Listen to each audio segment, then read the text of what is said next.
यदा यदा धर्मस्य ग्लानिर्भवति भारत अभ्युत्थानमधर्मस्य तदात्मानं सृजाम्यहम् परित्राणाय साधूनां विनाशाय च दुष्कृतां ধর্ম সংস্থাপনার্থায় সম্মেলন। আজকে আমাদের রামায়ণ সিরিয়ালের ফার্স্ট এপিসোড শুরু করতে চলেছি। বন্ধুরা, এটা হলো শ্রীরামের বাবা দশরথ। উনি এখন শিকারের জন্য এসেছেন। মহারাজ, মহারাজ, আপনি শিকার করা শুরু করুন। মহারাজ, কোনো ভালো পশু পেলেই তাকে শিকার করবেন, কারণ এটা আমাদের রাজমাতার আদেশ। যেন শিকার করার পরে সেই শিকারের চমড়া দিয়ে যেন তার জন্য একটা ভালো শাড়ি বা পোশাকের তৈরি করা হয়। হ্যাঁ, হ্যাঁ, তোমার চিন্তা নেই। আমি একটা ভালো পশু শিকার করবো। একটা হরিণ শিকার করবো আমি, তোমার চিন্তা নেই। হরিণ ছাড়া আমি অন্য কিচ্ছু শিকার করবো না।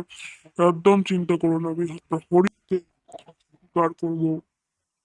আরে আরে, ওই তো সামনে একটা গন্ডার দেখা যাচ্ছে। হ্যাঁ, যুবরাজ, ওইটাই করবেন যুবরাজ। ওইটাকেই শিকার করবেন, এই গন্ডারটা আর বাঁচবে না। এতেই আমি স্বীকার করব। কিন্তু বন্ধুরা, মহারাজ তো জানেন না যে এখানে শ্রবণ কুমার, যে কিনা সবচেয়ে বড় ছেলে পৃথিবীর মধ্যে, সবচেয়ে ভালো ছেলে, সে এখানে জল ভরছে। এবার কি বন্ধুরা, শ্রবণ কুমারকে মহারাজ তীরবিদ্ধ করে দেবেন? যুবরাজ, এবার যুবরাজ দশরথ শ্রীরামের বাবা তীরটা নিক্ষেপ করলেন আর গন্ডারের দিকে। কিন্তু কি করে জানবো যে এখানে গন্ডারের জায়গায় আহ, একটা মানুষ থাকবে? তখনই বন্ধুরা তীর গিয়ে শ্রবণ কুমারের গায়ে লাগবে, কারণ শ্রবণ কুমার তখনই দাঁড়িয়ে পড়ে ওখানে, আর শ্রবণ কুমারের মৃত্যু হয়। ও,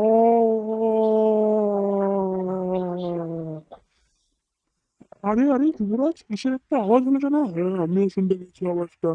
চলো ওখানে, তাহলে আমি দেখে আসছি। তুমি যাবে না, আমি দেখে আসছি। যথা আজ্ঞা যুবরাজ, তেমন আপনি বলবেন। আরে আরে শ্রবণ, তুমি এখানে? আমি তো বুঝতেই পারিনি তুমি এখানে থাকবে। এবার আমি কি করবো? শ্রবণ, আমাকে ক্ষমা করে দিও। না, আহ, মহারাজ, না, যুবরাজ, আপনি এরকম কিছু করবেন না। আমি আমি ছোট একটাই উপকার করুন, আমার মা বাবাকে আমাকে মৃত্যুর সম্ভব দিয়ে দিন, আর তাদের দয়া করে খেয়াল রাখবেন, কারণ তারা আহ, ঠিক আছে শ্রবণ, তুমি যা বলছো তাই হবে। আমি তবে এই কাজই করবো শ্রবণ। ঠিক আছে, ঠিক আছে মহারাজ। তবে আমি এবার যেতে আজ্ঞা দিন আমাকে মহারাজ, যেতে আজ্ঞা দিন। ঠিক আছে শ্রবণ, তুমি একদম চিন্তা করো না। তোমার মা বাবার আমি খেয়াল রেখে দেবো শ্রবণ। আমি তীর বের করে নিলাম।